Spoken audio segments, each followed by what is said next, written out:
नमो महावदनाय कृष्णाय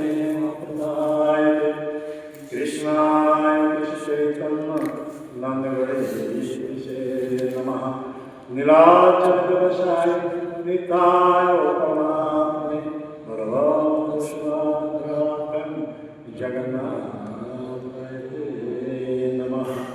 जय श्री कृष्ण चैतन्य प्रभु नित्यानंद श्री अद्वैत गदाधर श्रीवासदि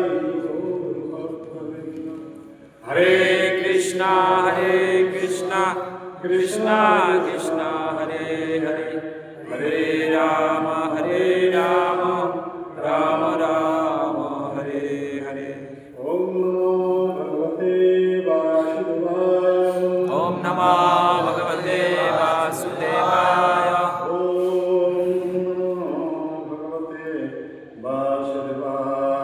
ओम नमो भगवते वासुदेवाय।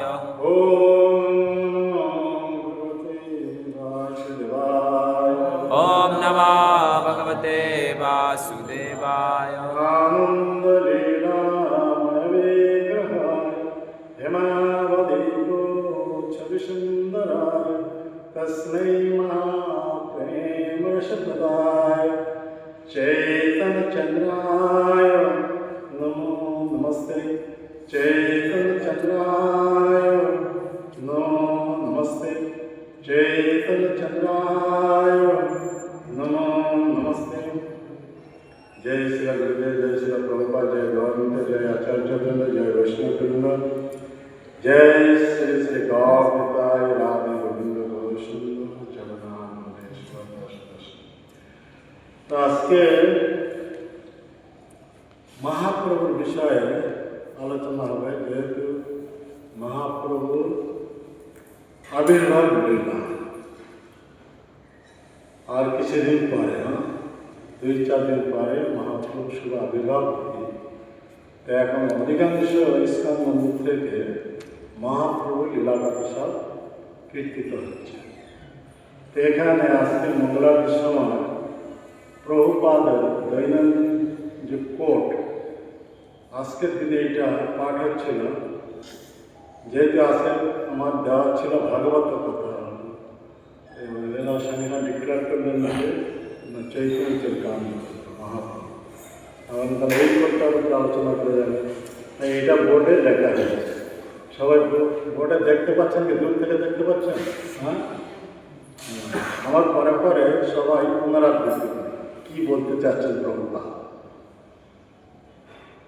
ফেব্রুয়ারি 28 তারিখ, আজকে 28 তারিখ ফেব্রুয়ারি, এটা আটলান্টা ফেব্রুয়ারি 28, 1975 সালে এই কথাটা উনি বলেছিলেন। তো এখানে লেখা হয়েছে ক্রন্দনরত। প্রভুপাদ যখন এই কথাটা বলছিলেন তখন উনি কাঁদছিলেন। কেন কাঁদছিলেন? অর্থাৎ গৌর নিতাইয়ের কৃপা, এই কথা যখন চিন্তা করছেন তখন প্রভুপাদ কণ্ঠরুদ্ধ হয়ে গেল।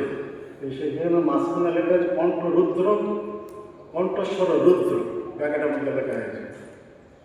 মানে গৌর নিতাইয়ের কৃপা কথা যখন আমরা চিন্তা করব, আমরা যদি প্রকৃতপক্ষে ভক্তি লাইনে এসে থাকবো, তাহলে আমরা ক্রন্দন সম্বরণ করতে পারব না। এত কৃপাময় অবতার সেই প্রভু চৈতন্য চন্দ্রের দয়া করহ বিচার, বিচার করিলে চিত্তে পাবে চমৎকার। মহাপ্রভুর কৃপার কথা আমরা যত চিন্তা করব তত আমাদের হৃদয় এত আনন্দ বর্ধিত হবে, এত আনন্দ বর্ধিত হবে।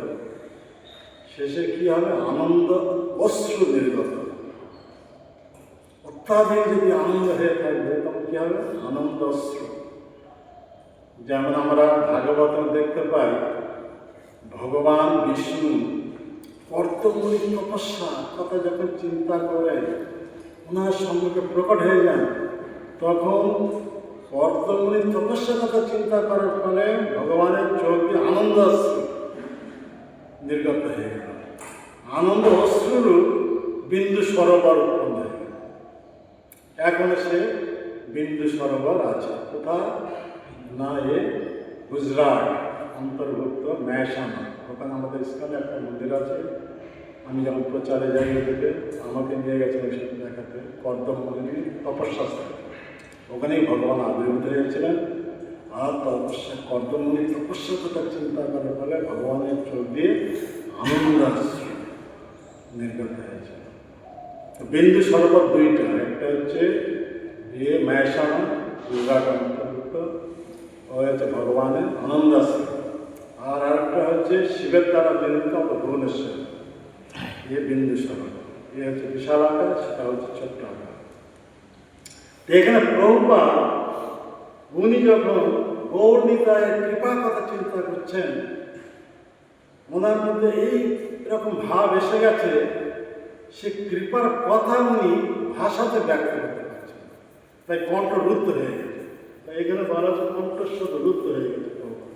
আর এই কথা ব্যক্ত করে প্রভুপাদ ক্রন্দন করছেন, ক্রন্দনরত বলা হয়েছে। এ হচ্ছে ওপর থেকে আমরা ভূমিকা সৃষ্টি করলাম। হ্যাঁ, এখন আমরা কথায় আসবো, সবাই আমার পরে পরে পুনরাবৃত্তি করবো। দুই প্রভু নিত্যানন্দ প্রভু এবং শ্রীচৈতন্য মহাপ্রভু, দুই প্রভু নিত্যানন্দ প্রভু এবং শ্রী চৈতন্য মহাপ্রভু তারা কেবল পতিত জীবদের পুনরুদ্ধারের জন্য এই যুগে আবির্ভূত হন। এখানে পুনরুদ্ধারের কথা বলছেন প্রভু। উদ্ধার করছেন, কিন্তু কোন আবাস উদ্ধার করেন। কি স্বরূপে উনি উদ্ধার করছেন? একবার হয়ে গেছে, তার পুনরায় পুনর্বাহন করা হচ্ছে পুনরুদ্ধারের জন্য। তো প্রথম উদ্ধারে কি স্বরূপে? কৃষ্ণ স্বরূপ, কৃষ্ণ স্বরূপে। হ্যাঁ, কৃষ্ণ স্বরূপে উদ্ধার করেছেন, কিন্তু কৃষ্ণের একটা কন্ডিশন ছিল। কি কন্ডিশন ছিল? যে পর্যন্ত সম্পূর্ণরূপে আমার চরণে শরণাপন্ন না হচ্ছে, সে পর্যন্ত কৃষ্ণ তাকে প্রেম প্রদান করবে না। তাই শাস্ত্রতে বলা আছে, কৃষ্ণ যদি ছুটে ভক্তের ভক্তি মুক্তি দিয়া প্রভু প্রেম ভক্তি না দেন, রাখেন লুকাইয়া। কেউ যদি কৃষ্ণকে ভজন করবে এবং এই আশা নিয়ে যদি করে ভোগ কামনা, উচ্চ পদ প্রাপ্তির কামনা, যেমন ধ্রুব মহারাজ এসেছিলেন উচ্চ পদ প্রাপ্তির জন্য।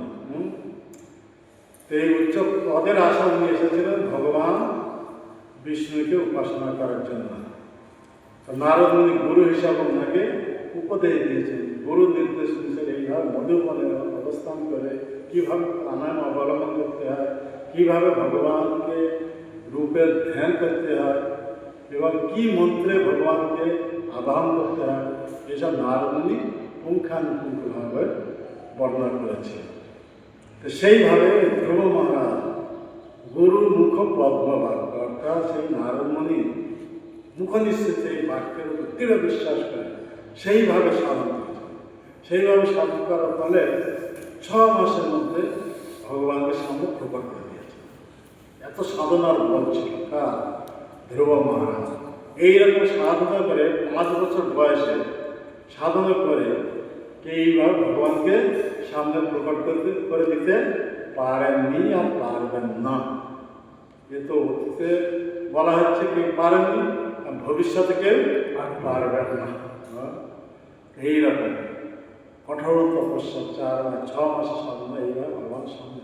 ভগবান যখন প্রকট হয়ে গেছেন, ভগবান বর দিতে চাচ্ছেন, তখন এই ধ্রুব মহারাজ লজ্জিত হয়ে গেছেন। হায় হায়, আমি কি উদ্দেশ্য নিয়ে এই ভগবানকে প্রাপ্তির জন্য এখানে এসেছি, একটা সামান্য পদের জন্য জড়। তাই উনি দুঃখ করে বলছেন, স্বামী কৃতার্থ অস্মি বরং না যাচ্ছে, হে প্রভু আপনাকে দর্শন করে আমি কৃতার্থ হয়ে গেছি, আমি আর কিছু বর চাই না। তখন ধ্রুব মহারাজ শুদ্ধ ভক্তকে রূপান্তরিত হয়ে গেছে। শুদ্ধ ভক্ত স্থিতিতে জড়জাগতিক আর কোনো পথ পজিশন এসব কিছুই কামনা করে না। এই হচ্ছে কাঁচের টুকরোর মতো, হ্যাঁ, হীরার খণ্ড পেয়ে গেছে। যিনি হীরার খণ্ড পেয়ে গেছে তার কাছে কাঁচের মূল্য আর কি আছে? কাঁচের টুকরো কিছু মূল্য আছে? তাই ধ্রুব মহারাজ এই কারণে দুঃখিত হয়েছে। হ্যাঁ, আমি এই উদ্দেশ্য নিয়ে ভগবানকে ভক্তি করতে এসেছি, শুদ্ধ ভক্তি আমি জারি করতে পারলাম না। এ হচ্ছে ধ্রুব মহারাজের দুঃখ। তথাপি ভগবান ওনার যে আশা নিয়ে এসেছিল তা পূরণ করেন। 36,000 বছর পিতার রাজবাড়িতে বসে শাসন করতে হয়েছিল সমগ্র পৃথিবী।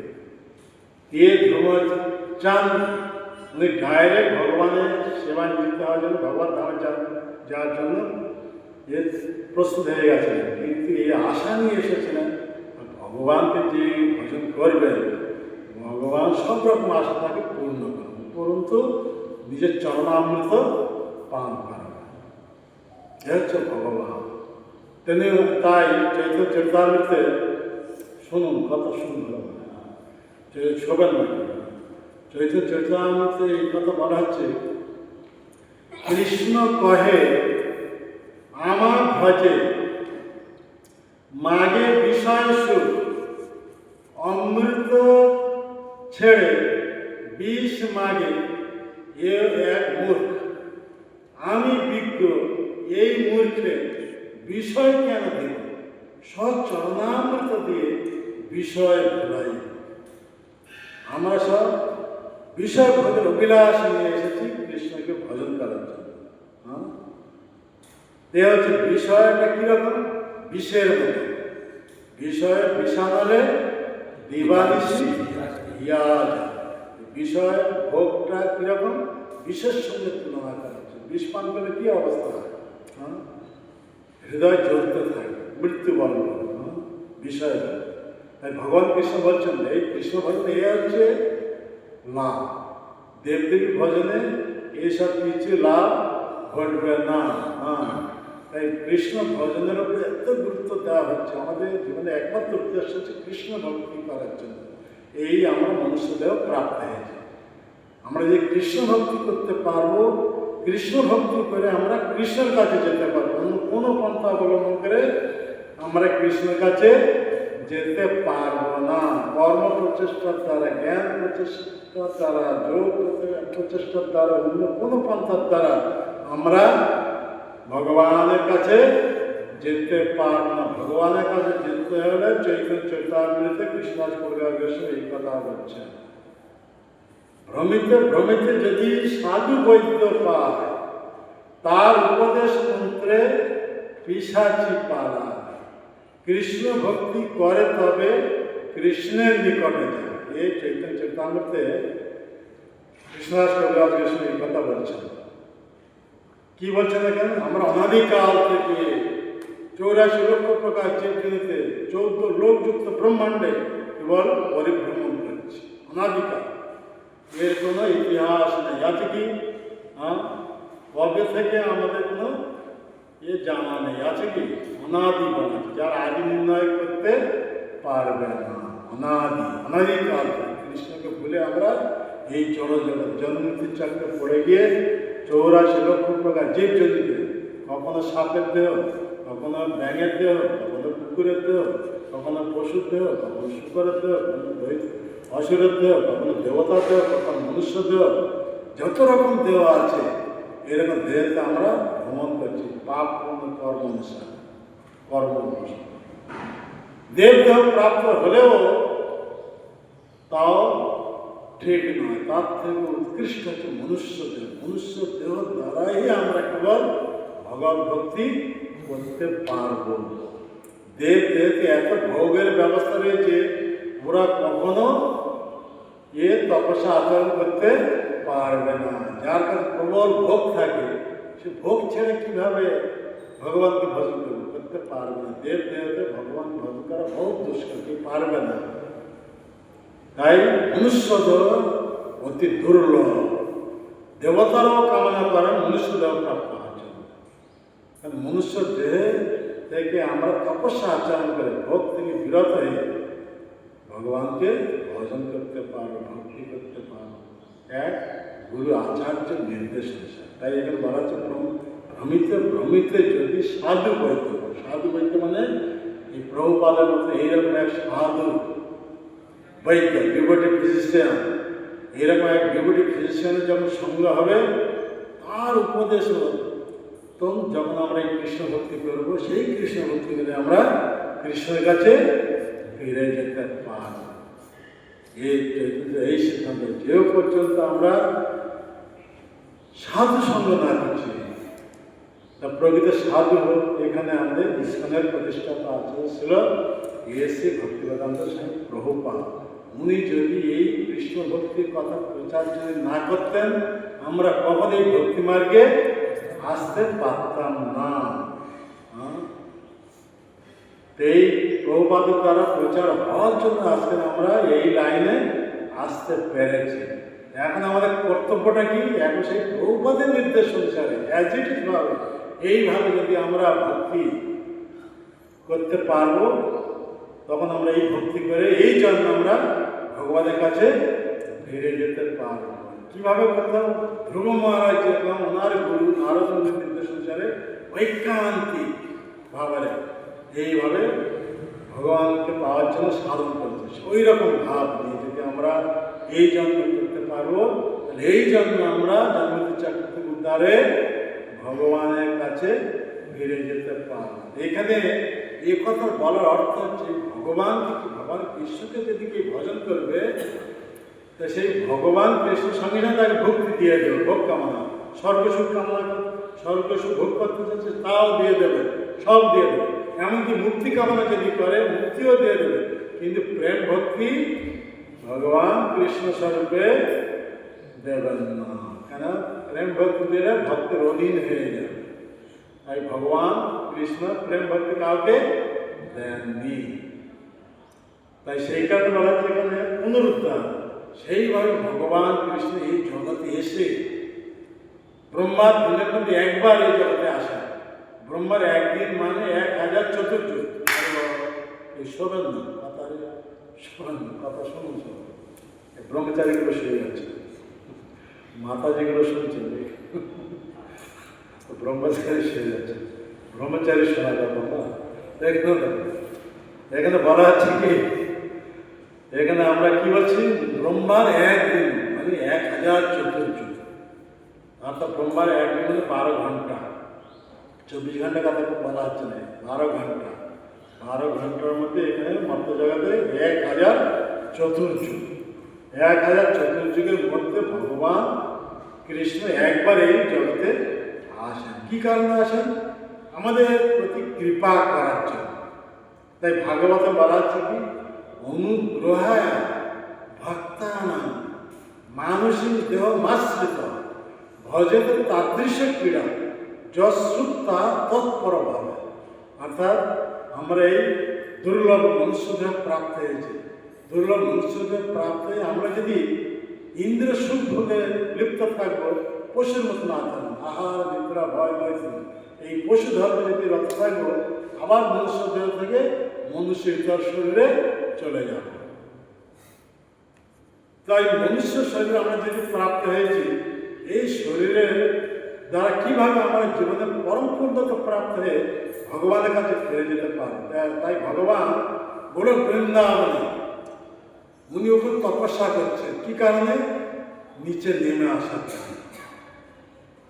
আর আমরা এখানে সাধু গুরু নির্দেশ অনুসারে মনুষ্য দেহ প্রাপ্ত আমরাও তপস্যা করছি। এখানে কি কারণে? উপরে যাওয়ার জন্য। আমরা যে তপস্যা করছি, এই তপস্যাকে বলা হচ্ছে সাধন। তাই আমরা হচ্ছে সবাই সাধক ভক্ত। আমরা যেভাবে সাধন করব, যেমন ধ্রুব মহারাজ যেভাবে সাধন করেছিলেন, ওই সাধনার দ্বারা উনি ভগবানকে প্রাপ্ত হয়ে গেছে। আমরা যদি ওইভাবে ধ্রুব মহারাজের মতন ঐকান্তিকতা সহকারে এইবারে এইরকম যদি কৃষ্ণ ভক্তি করবো, ইয়াকে সাধন করা যাবে বলা হচ্ছে। সাধনের পন্থাসদ দিয়েছেন কে? রূপ গোস্বামী।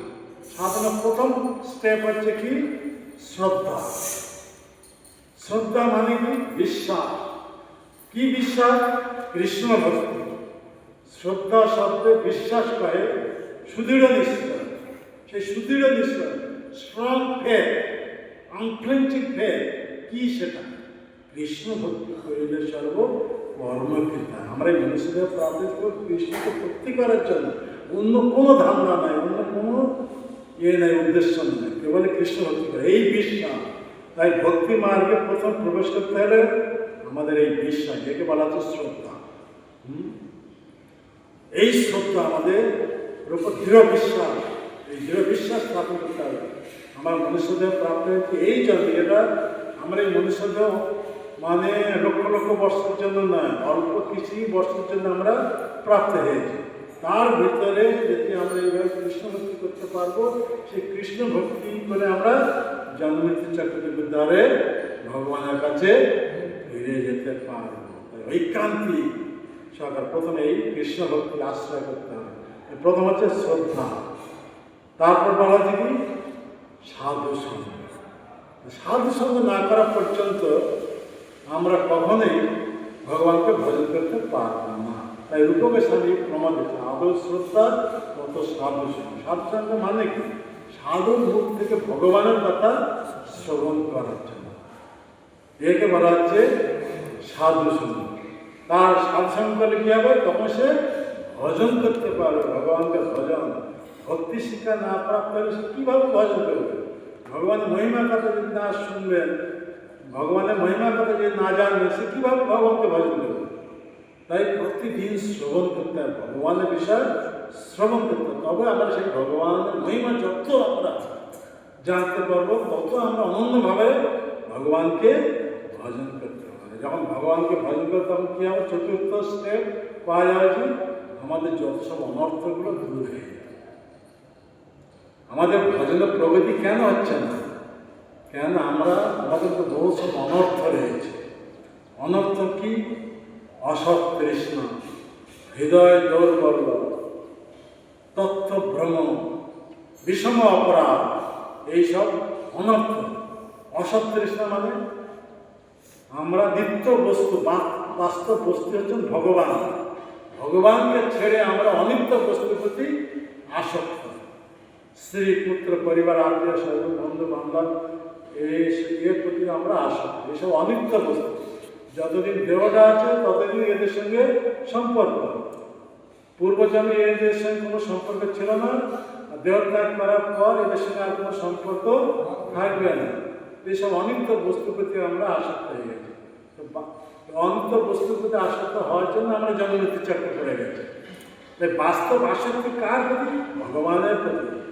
এই ভগবানকে ছেড়ে আমরা যদি এই অনিত্য বস্তুর প্রতি আসক্ত হবো, তাকে বলা হচ্ছে অসৎ তৃষ্ণা, এই অনর্থ। তারপর বলা হচ্ছে কি না? হৃদয় দৌর্বল্য। হৃদয় দৌর্বল্য বহু সব সন্দেহ রয়েছে, ভগবানের উপদেশের উপর আমাদের বহু সব সন্দেহ রয়েছে, ভগবানের লীলার উপর আমাদের বহু সব সন্দেহ রয়েছে। আরে ভগবান হয়ে কীভাবে এইসব পরের স্ত্রীলোকের সঙ্গে এইভাবে ইয়ে করছে, রাসলীলা করছে? হ্যাঁ, কীভাবে পরের স্ত্রীলোকদের এইভাবে বস্ত্র অপহরণ করছে? এইসব আমাদের সন্দেহ জানতে হচ্ছে। সংশয় আত্মা কী হবে? সংশয় আত্মা বিনশ্বতি। এইসব কথা আমরা যে কোনো সাধু সঙ্গ না করছি সে পর্যন্ত আমরা হৃদয়ঙ্গম করতে পারবো না। সেই সাধু সঙ্গ হলে তবে সেই যে ভগবানের আশীর্বাদ তখন আমরা তত্ত্বগত হিসাবে জানতে পারবো।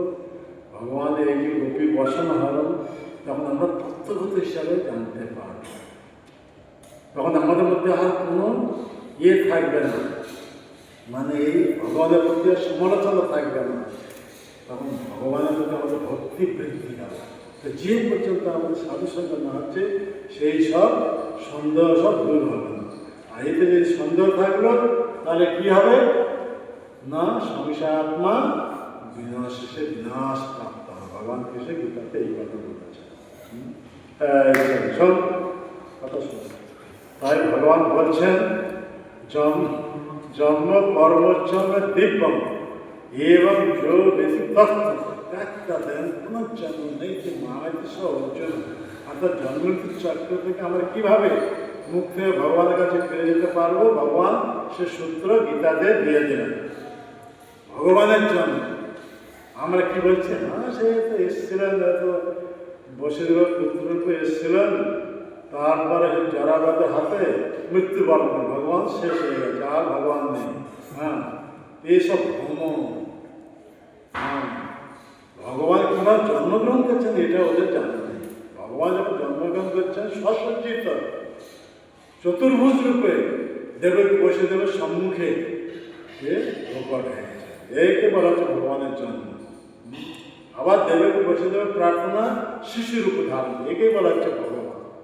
ভগবানকে জানতে হবে তত্ত্বগতভাবে।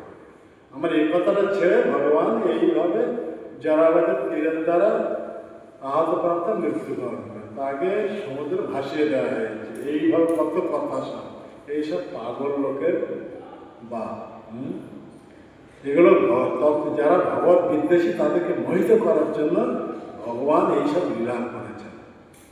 যারা কেউ ভগবান ভক্ত হবে তারাই কেবল এই শ্রদ্ধা সাধু সঙ্গে করে, সাধু সঙ্গে কী হবে কৃষ্ণের কথা তখন জানতে পারবে, তারাই তখন অনন্যভাবে ভগবানকে ভক্তি করবে। তো ভগবানের লীলা দুই প্রকার এখানে দেখাচ্ছে। এক হচ্ছে মায়িক লীলা, অনিত্য, এই অশুভ মানুষকে ভ্রমিত করার জন্য। আর বাস্তব লীলা যা হচ্ছে ভক্তের মধ্যে আলোচনা করতে হবে, তখন মচ্চিত্তা মধুরতা প্রাণা বোধয়ঞ্চ পরস্পর কথায়ঞ্চ নিত্যম তুষ্যন্তিচ্চ রমন্ত। ভগবান এই গীতায় এই কথা বলে দিচ্ছে, ভগবানের কথা যত আলোচনা হবে তখন ভক্তরা সেই ভগবানের কথা পরস্পরের মধ্যে যখন বোঝাপড়া করবেন তখন আনন্দ সাগরে নিমজ্জিত হয়ে যাবে। ভগবানের কথাই কেবল আনন্দ আনন্দ আনন্দ, কেবল আনন্দ বলতে হবে।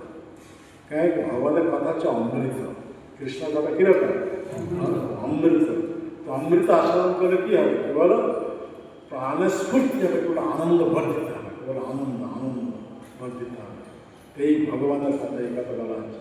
তো এখানে দেখা যাচ্ছে কি, আমরা বলছিলাম কি এই কথা, যে এইভাবে ভগবান কৃষ্ণ স্বরূপে উনি ওনাকে কে যদি ভজন করবে, কে ভক্তি কামনা নিয়ে এসে ভজন করছে, ভোগ করার কামনা, কে মুক্তি কামনা নিয়ে এসে ভজন করছে, ভগবান সঙ্গে সঙ্গে দিয়ে দেবে, কিন্তু প্রেম ভক্তি দেবেন না। আর এইখানে সেই কথা বলা যায় পুনরুদ্ধারের জন্য, যেহেতু প্রতিটি জীবদের পুনরুদ্ধারের জন্য দ্বিতীয় লাইনে প্রথম করা যাচ্ছে। মানে এইসব প্রথিত, আমরা সব প্রথিত জীব, ওই কৃষ্ণ যে কন্ডিশন করেছে ওই কন্ডিশন অনুসারে আমরা কৃষ্ণের চরণে শরণাপন্ন হতে পারবো না। কি কন্ডিশন করেছেন কৃষ্ণ? সর্বধর্মান পরিত্যাজ্য মাম একম শরণাম। এই কলিযুগে এমন কি আছে যে সর্ব ধর্ম পরিত্যাগ করে শ্রীকৃষ্ণ চরণ শরণাপন্ন হবে? বিশেষ করে একটা কলিযুগ চলছে, কলি সবাইকে নিজের ক্যাপচারে রাখার জন্য উনি উপহার স্বরূপ, অনুপম উপহার স্বরূপ সবার হাতে স্মার্টফোন উঠিয়ে দিয়েছেন। হ্যাঁ, ছাত্র ছাত্রী, নর নারী, নারী, বুড়ি বৃদ্ধ, সবার বুদ্ধি বিভ্রাট করে দিয়েছে। এখানে বলছেন সব রকম ধর্ম, একজন তার বাবা মা আত্মীয় স্বজন বন্ধু বান্ধব সবাইকে পরিত্যাগ করতে পারবে, কিন্তু মোবাইল হাত ছাড়া করতে পারবে না। হ্যাঁ, তো ভগবান যে কন্ডিশন, ওই কন্ডিশন তো পূর্ণ হতে পারল না। এই কারণে ওই ভগবান আবার আসছেন বুঝতে যেতে। এইভাবে ভগবান, আমি যে কথা বলছিলাম যে ভগবান ওরা বৃন্দাবনের তপস্যা করছেন কি কারণ নিচে নেমে আসার জন্য। হ্যাঁ, আমরা তপস্যা করছি কি কারণে উপরে যাওয়ার জন্য। আমাদের তপস্যাকে বলা হচ্ছে সাধন, তাই আমরা সব সাধক ভক্ত। আর ভগবান যে তপস্যা করছেন সেই তপস্যার নাম কি? অনুগ্রহ, কৃপা করা। সেই কথা বলা কৃপার অবতার। হ্যাঁ, অনুগ্রহ। তাই ভাগবত বলা হচ্ছে কি অনুগ্রহায়া ভক্তানাং মানুষে দেহ মাশ্রিত। আর অর্থাৎ আমাদের মতো মনুষ্য শরীর ধারণ করে উনি আসছেন এই জগতে আমাদের সঙ্গে একান্তভাবে মিশে যাবেন।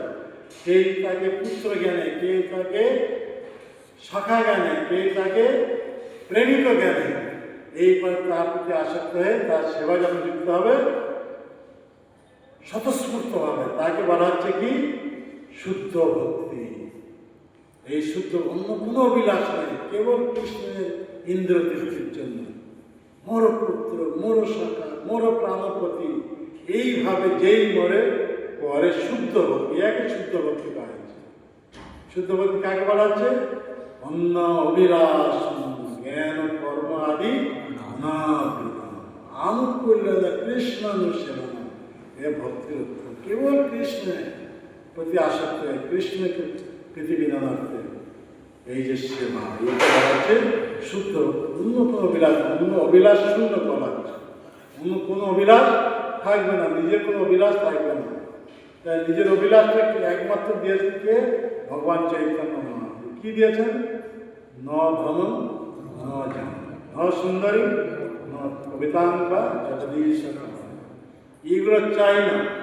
কিন্তু কি চান? অবতার ভক্তি রয়ে। এই ভক্তি মানে কি? সেবা। ভক্তি শব্দের অর্থ হচ্ছে সেবা। ভজ ধাতু থেকে আসছে ভক্তি। ভক্তি মানে সেবা। আমার এই মনুষ্যদেহ প্রাপ্ত হয়েছে ভগবানের সেবার জন্য, কোনো কন্ডিশন থাকবে না। হ্যাঁ, বিনা কন্ডিশনে কেবল ভগবানকে ইন্দ্রিয়ের জন্য, একেই বলা হচ্ছে শুদ্ধ ভক্তি। তাই সেই শুদ্ধ ভক্তি কখন করতে পারবে? নিজেকে কৃষ্ণকে যখন নিজের পুত্র জ্ঞান করবে। যেমন যশোদা মাতা, এ আমার পুত্র, নন্দমাল এ আমার পুত্র, এই জ্ঞান ভগবান জ্ঞান তাদের ওদের মধ্যে নেই। যে কৃষ্ণ যে ভগবান, এ জ্ঞান নন্দ যশোদা এদের নেই। পুত্র জ্ঞান, আমি যদি খেতে না দেবো দেহ শুকিয়ে যাবে, বেশি দিন বাঁচবে না, এই ভাব নেই।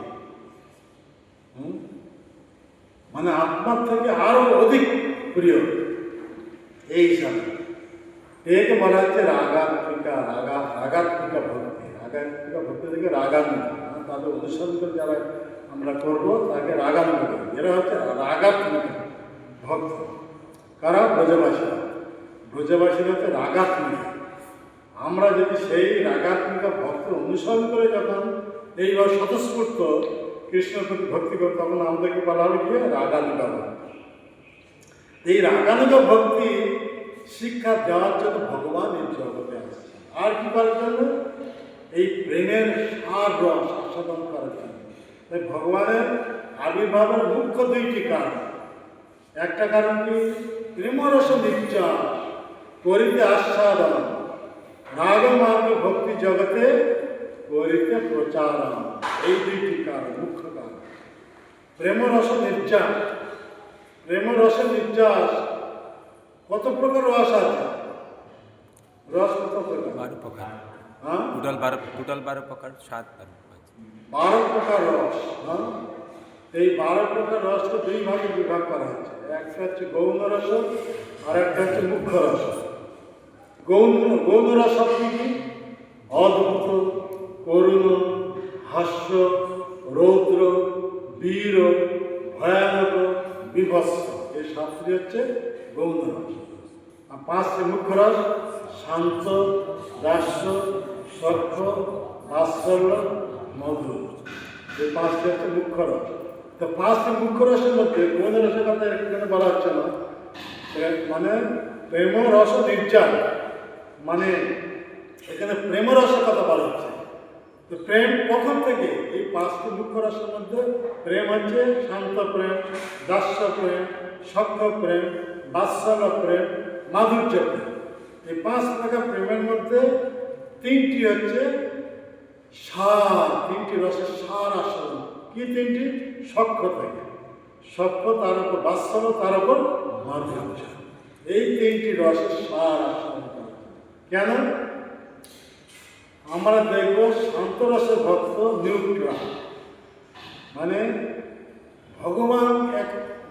ভগবান হিসাবে সামনে ঐকান্তিকভাবে ভগবানকে গ্রহণ করছেন, একান্ত ভাবে, কিন্তু এদের মধ্যে সেবা ভাব থাকে না, ডাইরেক্ট সেবা ভাব নেই।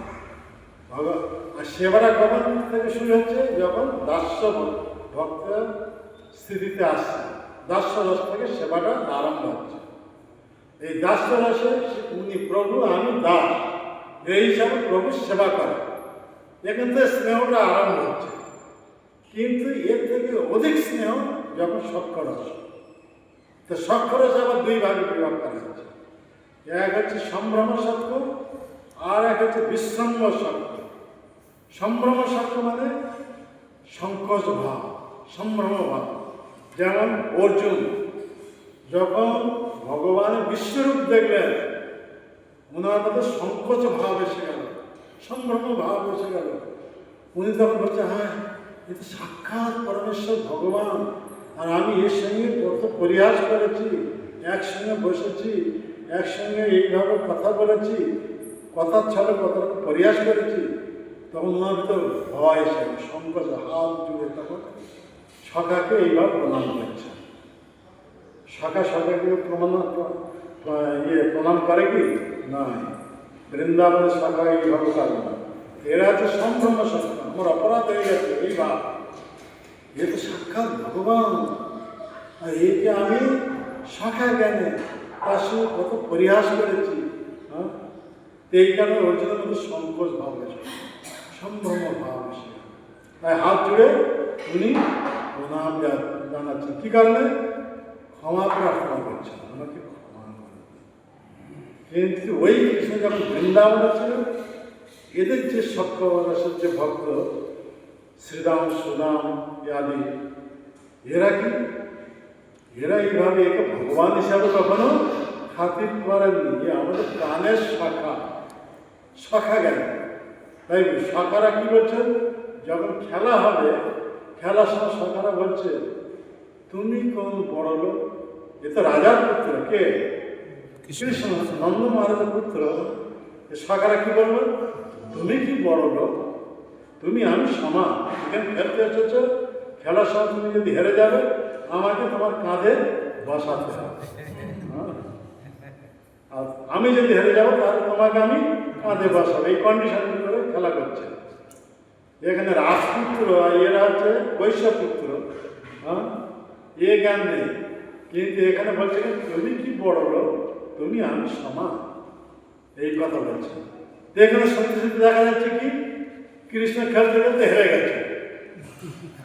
হেরে যাওয়াতে কন্ডিশন অনুসারে শ্রীরাম, হ্যাঁ বা সুদাম, শ্রীরাম কাঁধে চড়িয়েছে। হ্যাঁ, সকাল পাটা কি সে তার মুঠোর মাথার উপর থাকবে? হ্যাঁ, সকাল পা কার উপর করবে? কৃষ্ণ দেহের উপর করবে, কিন্তু তাতে সন্তোষ নেই। হ্যাঁ, হেরে গেছে।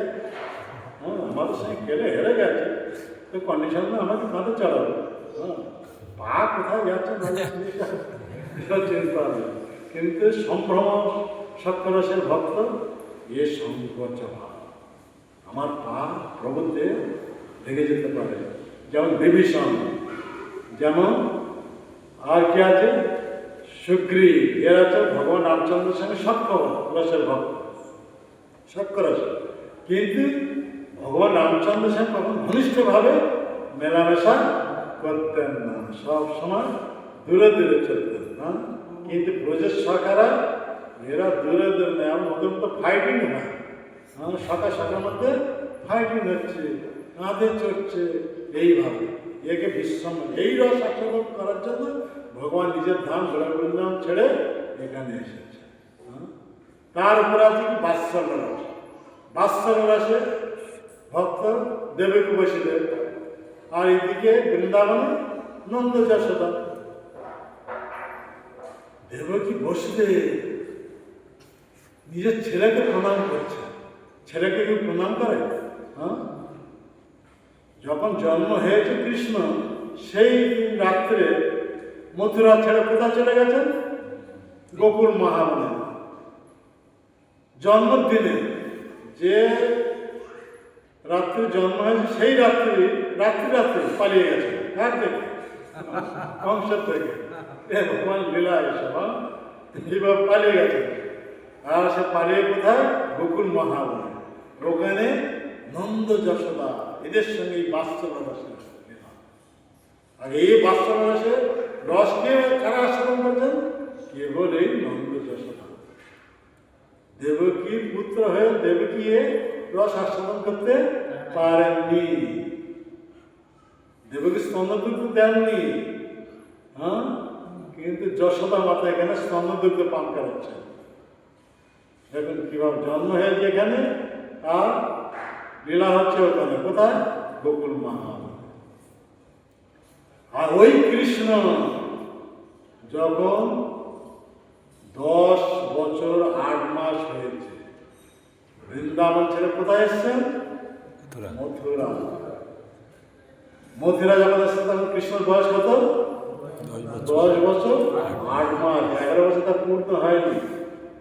ওই সময় এসে দুর্ধর্ষ কংস, যে কংসে একের পর এক অসুর ওই পাঠাতো বৃন্দাবনে গোকুল মাহাবনে কৃষ্ণকে সংহার করার জন্য, কেন উনি হচ্ছে ওনার কাল নাকি, ওনার হাতে মৃত্যু। হ্যাঁ, তাই ওইখানে প্রথম পুতনাকে পাঠিয়েছিল।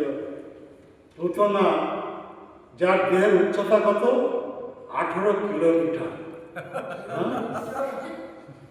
18 কিলোমিটার উচ্চতা পুতনার অরিজিনাল দেহটা। হ্যাঁ, অরিজিনাল দেহটা কত? 18 কিলোমিটার। কেউ তো 18 কিলোমিটার লম্বা না, সেই রকম এক বিশাল পর্বত নাকি। হ্যাঁ, এইরকম এক অসুরানীকে বধকালে কৃষ্ণ 6 দিনের শিশু অবস্থা।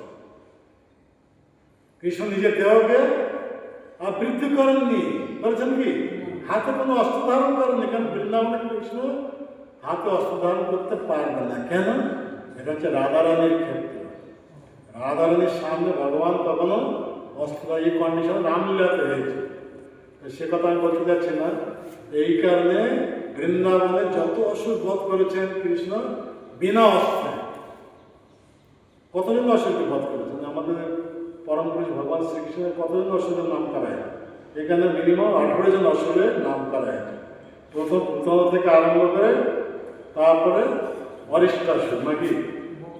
হ্যাঁ, কে? বকাসুর মাঝখানে শেষে কে? আর হচ্ছে অরিষ্টাসুর। কিচ্ছু বোঝো না, 18 জন এসব মাঝখানে সব। হ্যাঁ, প্রথম হচ্ছে পুতনা, এই কংস পাঠিয়েছেন একের পরে এক যা পেরেছেন। যারা কংসের দ্বারা প্রেরিত বৃন্দাবনে এসেছিলেন কৃষ্ণকে বধ করার জন্য, তারা বৃন্দাবন ছেড়ে মথুরাকে ফিরে আসেন। হ্যাঁ, তো এখানে পুতনা এসেছিল আকাশচারিণী হয়ে। হ্যাঁ, আকাশ থেকে উত্তর করতে এসে গোকুল মাহবনে ল্যান্ডিং করে কি করলেন? নিজের রূপকে পরিবর্তন করতে। এত সব জানে, মানে কি যোগসিদ্ধি। এই অসিরানি হলে কি আছে? বড় সব যোগসিদ্ধির অধিকারী। যেমন বলা হচ্ছে অনিমা, লঘিমা, মহিমা, প্রাপ্তি, প্রাকাম্য, ঈশিতা, দোষিতা, কাম বসেইতা, এইসব ভিন্ন ভিন্ন সব আছে। কি বলা হচ্ছে? হ্যাঁ, সিদ্ধি, এইসব জড়সিদ্ধি, অষ্টসিদ্ধি। এইভাবে প্রথমা মথুরা থেকে আকাশচারিণী হয়ে গোকুল মাহবনে এসে ল্যান্ডিং করে নিজের রূপকে পরিবর্তন করে লক্ষ্মীর মতো রূপ ধারণ করে। লক্ষ্মীর হাতে কি থাকে? হ্যাঁ হ্যাঁ হ্যাঁ, পদ্মফুল। লক্ষ্মীর মতো হাতে এরকম একটা পদ্মফুল। হ্যাঁ, পদ্মফুল ধরেছে। তো ওখানে আসছে কিভাবে? লক্ষ্মী যে লক্ষ্মীকে ঘোরার মতো চালান নাকি। হ্যাঁ হ্যাঁ, ধীর গতি নাকি, ওইবার ধীর গতি, অ্যাজ ইট ইজ লক্ষ্মীর মতো। হ্যাঁ, দেখতে লক্ষ্মীর মতো, গতির লক্ষ্মীর মতো, হাতে যে আইবাস তা সে লক্ষ্মী যে ওইভাবে। আর ব্রজবাসীরা সব দেখছে, সাক্ষাৎ লক্ষ্মী দেবী আসছেন আমাদের শিশু কৃষ্ণকে দর্শন করার জন্য। আর শিশু কৃষ্ণের ওপর যদি লক্ষ্মীর দৃষ্টি পড়ে যাবে, কৃষ্ণ সব অমঙ্গল দূর হয়ে যাবে, সমস্ত প্রকার মঙ্গলের উদয় হয়ে যাবে, আয়ু বেড়ে যাবে। হ্যাঁ, এইসব মনে মনে এইভাবে চিন্তা। কেউ জিজ্ঞাসা করছেন আপনি কি কোথা থেকে আসছেন, এই কথা কে জিজ্ঞাসা করেন, মনে মনে এইভাবে চিন্তা করে কোনো রকম প্রতিবাদ করবেন। আর যেখানে যশোদা মাতা রোহিণী দেবী সাক্ষাৎ কৃষ্ণের কাছে উপস্থিত আছেন, ওখানে যখন চলে এসছে পুতনা, ওনারাও আমার যশোদা মাতা রোহিণী দেবী, ওনারা চলে সাক্ষাৎ লক্ষ্মী দেবী আসছে। হ্যাঁ, লক্ষ্মী দেবীর শুভ দৃষ্টি যদি পড়ে যাবে আমাদের শিশু সন্তানের ওপর, আমাদের শিশু সন্তানরা আয়ু বেড়ে যাবে, সমস্ত টাকা মঙ্গলের হৃদয় হয়ে যাবে। এই মনে মনে এই কথা চিন্তা করে ওরা জিজ্ঞাসা করলেন না যে আপনি কে, কোথা থেকে আসছেন। তখন মাছ থেকে মাছির দরদ বেশি নাকি? হ্যাঁ, যশোদা মাতা রোহিণী মাতা কি দরদ, হ্যাঁ, কি স্নেহটা, তার থেকে অধিক স্নেহ ভরে। কি বলছে পুতনা, এসো লালা, এসো আমার কোলে এসো। হ্যাঁ, এইভাবে অতি স্নেহ। আর কৃষ্ণ দেখলে আমি সেই পুরো বৃন্দাবন ছেড়ে এই গোকুল মহাবনে এখানে এসেছি মাখন মিশ্রি খাওয়ার জন্য। একটা রাক্ষসী এসে প্রথমে কালো করে আমার মুখে দেওয়ার জন্য, এই কথা কৃষ্ণ চিন্তা করছে। কৃষ্ণ দেখলে যে আমি যদি চেয়ে থাকবো ভগবানের চলে মঙ্গলময়, যে উদ্দেশ্য নিয়ে এসেছে এই উদ্দেশ্য পরিবর্তন হয়ে যাবে, কেন আমার দৃষ্টির ওপর তার দৃষ্টি পড়ে যাবে। ও দুষ্টু বুদ্ধি নিয়ে এসেছে, এই শোন, দুষ্টু বুদ্ধি নিয়ে এসেছে, তখন ভক্ত হয়ে যাবে, অভিজ্ঞতা হয়ে যাবে, আর এইগুলা সম্পাদন হতে পারবে না। তাই আমি ওর মুখ দেখব না, চোখ বন্ধ করে। আর এক আচার্য বলছেন যে কৃষ্ণ চোখ বন্ধ করে নিতে এই কারণে, কি কারণে, যখন সমুদ্র মন্থন হচ্ছিল, অসুরার দেবতার যখন সমুদ্র মন্থন করল, প্রথমে কি উঠেছিল, হলাহল বিষ। হলাহল বিষ যদি জগতের প্রতি তো সব বিনাশ প্রাপ্ত হয়ে যাবে। তাই ভগবানের পরামর্শ অনুসারে দেবতা অসুর সবাই গিয়ে কাকে অনুরোধ করলেন, শিবজিকে। শিবজি এত পাওয়ারফুল ছিলেন, দেবাদিদেব মহাদেব বলা হচ্ছে, ওই রকম পাওয়ারফুল কোনো দেবতা নেই, ভগবান ব্যতীত আর কেউ নেই। হ্যাঁ, ভগবানের পরে হচ্ছে শিবজি। শিবজি এত পাওয়ারফুল ছিলেন, এমন ওনার পত্নী উমা দেবী, উনিও জানতেন, ভবানী উনিও জানতেন যে শিবের উনি অনুমতি দিয়েছেন। কারণ স্ত্রী অনুমতি না দেওয়া পর্যন্ত স্বামী কখনো এইরকম কাজ করতে পারবে না। যদি বিষকে স্বামী যদি মরে গেছে যাবে, স্ত্রীর কোনো কি অবস্থা, হ্যাঁ, স্ত্রীর অনুমতি দরকার। স্ত্রী জানতেন, উমাদেব জানতেন পতির শক্তি, উনি সহজ অনুমতি দিয়েছিলেন। কে? ভবানী। ভবানী করলে, ভবানী বলতে কি, হ্যাঁ, পার্বতী, দুর্গা। হ্যাঁ, উনি অনুমতি দিয়েছিলেন। আর শিব এসে সমগ্র জগতে বিষ ব্যাপিত হয়েছে। শিবের কিরকম শক্তি, সমগ্র বিষকে সংকুচিত করে অল্প করে হাতের মধ্যে নিয়ে গেছে। দেখুন, এ হচ্ছে শিবের শক্তি। মানে বিষটা ব্যাপিত, সমুদ্র মন্থনের সাথে বিষ উত্থিত হয়েছে। শিব আসার পূর্বে বিষ চারদিকে পরিব্যাপ্ত হয়ে গেছে। হ্যাঁ, শিব এসে কি করলেন, এরা যখন প্রার্থনা করলেন, অসুর দেবতা সবাই গিয়ে, এমন ভগবান বিষ্ণু সব যখন প্রার্থনা করলেন, শিব ওখানে এসে এই যা ব্যপ্ত হয়েছিল বিষ, নিজের শক্তি প্রভাবে সংকুচিত করে দিল। বুঝতে পারছেন? সংকুচিত করে হাতের মধ্যে নিয়ে এলেন। হাতের মধ্যে নিয়ে এসে উনি পান করলেন, পান করে উদরে নিলেন না, কণ্ঠ দেশে ধারণ করলেন। আর বিষের প্রভাবে কণ্ঠটা কি হয়ে গেল, নীল বর্ণ। ওই দিন থেকে শিবের এক নাম হয়ে গেল কি, নীলকণ্ঠ। আর হাত থেকে যা একটু খসে পড়ে গেছিল, ওই সব সাপ বিছা এইসব যারা মশা, এই ছোট ছোট মশা কামড়াবে, হ্যাঁ, কত যন্ত্রণা দেয় না কেন? ভক্তরা জপ করছে, আবার ধ্যান করে, ওরা সে চুপচাপ বসে ইঞ্জেকশন দিতে পারে। এইরকম সব ওর এত বিষ, হ্যাঁ, ছোট ছোট জিনিস, কত বিষ। সাপের বিষ তো সবাই জানে, হ্যাঁ, বিছার বিষ, এসব ওই একটু একটু পান করা। এইভাবে দেখা যাচ্ছে শিব এই বিষ নিজের কণ্ঠের ধারণ করে গেল, নীলকণ্ঠ নাম হয়ে গেল, তারপর সমুদ্র মন্থন হলো, কত কি উঠেছে, শেষে অমৃত উত্থিত হয়েছে। হ্যাঁ, এখানে ভগবান কৃষ্ণ চোখ বন্ধ করে শিবকে ধ্যান করছেন। আর এক আচার্য কি বলছেন, হে শিবজি আপনি এখানে আসুন, আমি তো পুরো বৃন্দাবন থেকে এসেছি এই গোকুল মহাবনে, এখানে আমি মাখন মিষ্টি খাওয়ার জন্য। এক রাক্ষসী প্রথমে এসেছে আমার সামনে, স্তনেতে কার ওপর বিষ মিশিয়ে আমার মুখে দেওয়ার জন্য, তো তুমি এই বিষ পান করো, আমি এখানে মাখন মিষ্টি খাও। এই কারণে ভগবান চোখ বন্ধ করেছে। হ্যাঁ, এক আচার্য এই কথা বলছে। এখানে ভগবান চোখ খোলেন নি, কৃষ্ণ চোখ বন্ধ করেছিলেন। আর এইভাবে পুতনা এখানে যশোদা রোহিণী মাতার সামনে এইভাবে মাতৃভাব দেখিয়ে শিশু কৃষ্ণকে কোলে তুলে নিয়েছে স্তন্য দুধ পান করার জন্য।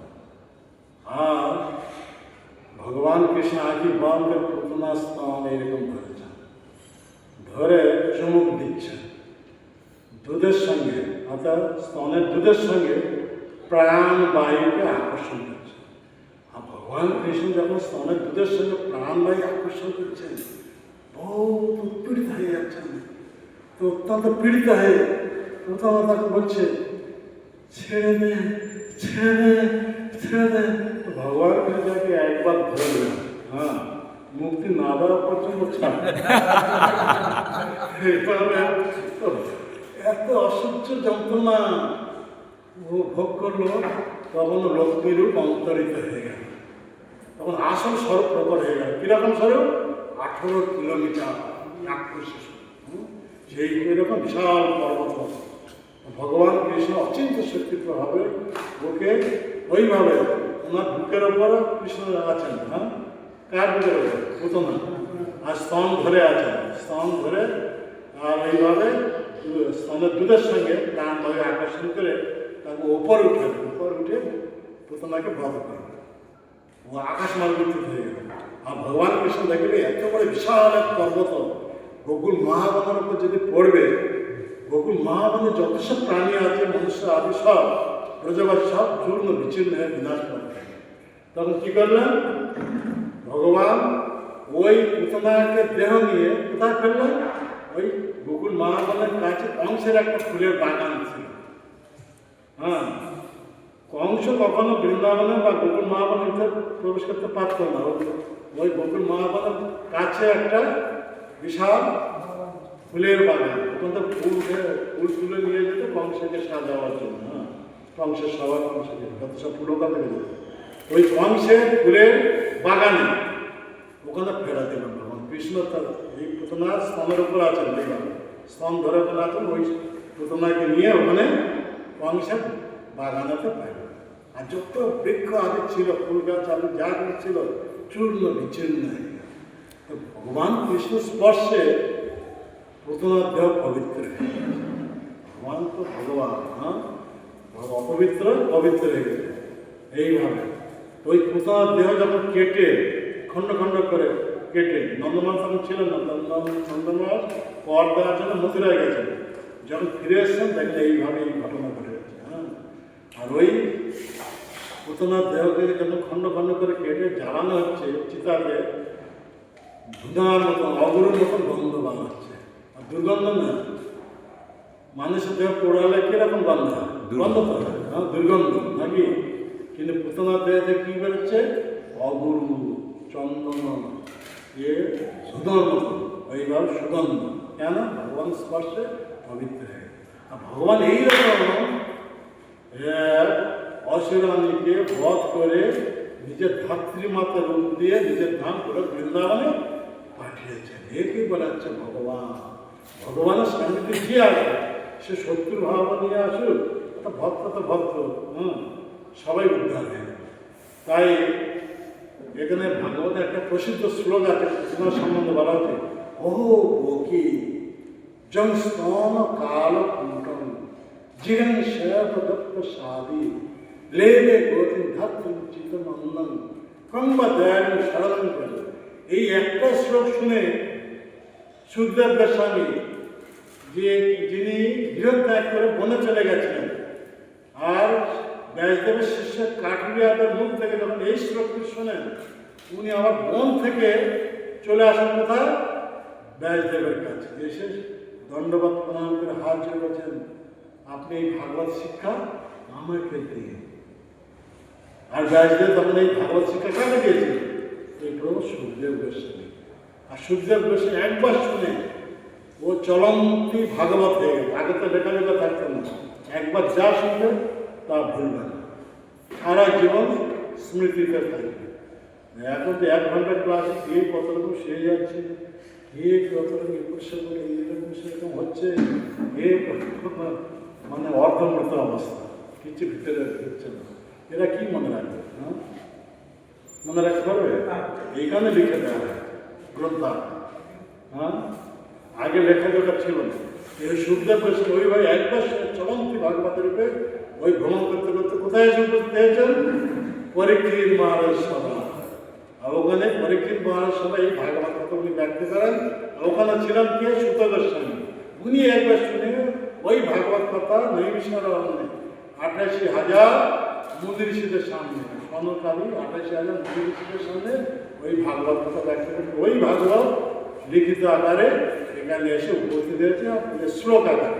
আবার আমাদের স্কুলের প্রতিষ্ঠাতা আচার্য শ্রী এস.সি. ভক্তিবেদান্ত স্বামী প্রভুপাদ উনি কি করেছেন? প্রতিটি শ্লোকে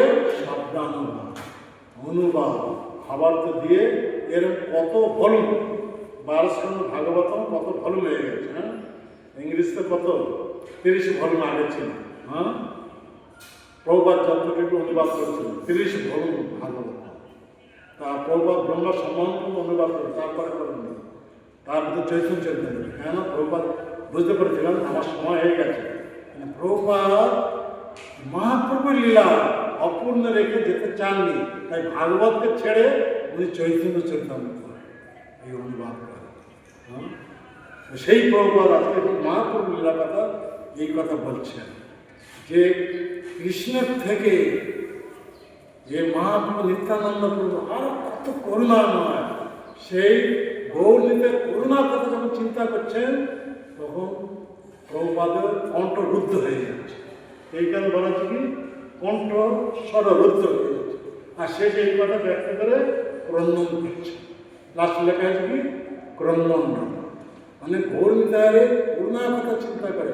প্রভুপাদ এক শুদ্ধ ভক্ত, সেন্টিমেন্ট লেগে গেছে করুণার কথা, সেই কথা চিন্তা করাচ্ছে সময় চিন্তা যখন করছেন তখন আর কথা ভাষাতে ব্যক্ত করতে পারবেন, যতটুকু পারবেন ওইটুকুই বলেছেন। হ্যাঁ, কিন্তু কথা এখন ভূমিকাতে এলো, এখন কথা এখন থেকে শুরু হবে। আগামীকাল হবে। আগামীকাল হবে, এত সাহেবটাও হয়ে গেছে। এখন এই কথার উপর আলোচনা হয়নি। ঠিক আছে, এখন সব কালকে সব উপবাস ছিল, আজকে আলোচনা করবেন। এখানে রাখা যাচ্ছে, কারো যদি কিছু প্রশ্ন থাকে জিজ্ঞাসা করতে হবে। অধিক পরিমাণে ভক্ত এলে তবে কথা বলার একটা স্ফূর্তি আছে। আগামীকাল 2বার হবে মহারাজ ক্লাস। আগামী রবিবার আছে, 2বার ক্লাস হবে।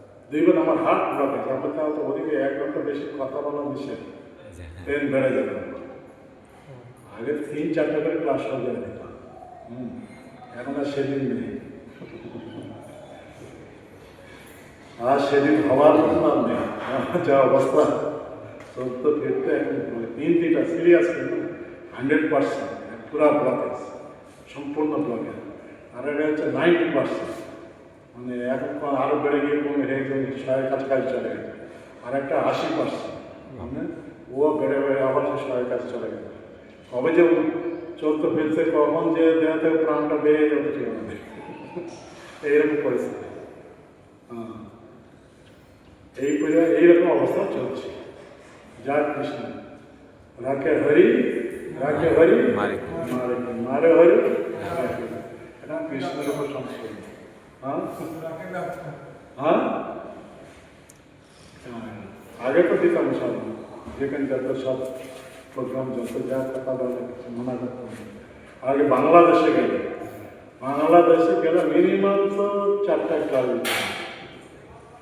এইরকম সকালে ভাগবতম যে মন্দির থাকবে সেই ভাগবতম তো চলবে, তারপর ডিপার্টমেন্ট, সংকীর্তন ডিপার্টমেন্ট, তারপর কি বল নামক ডিপার্টমেন্ট, এরা ওদেরকে নিয়ে ক্লাস দেবে।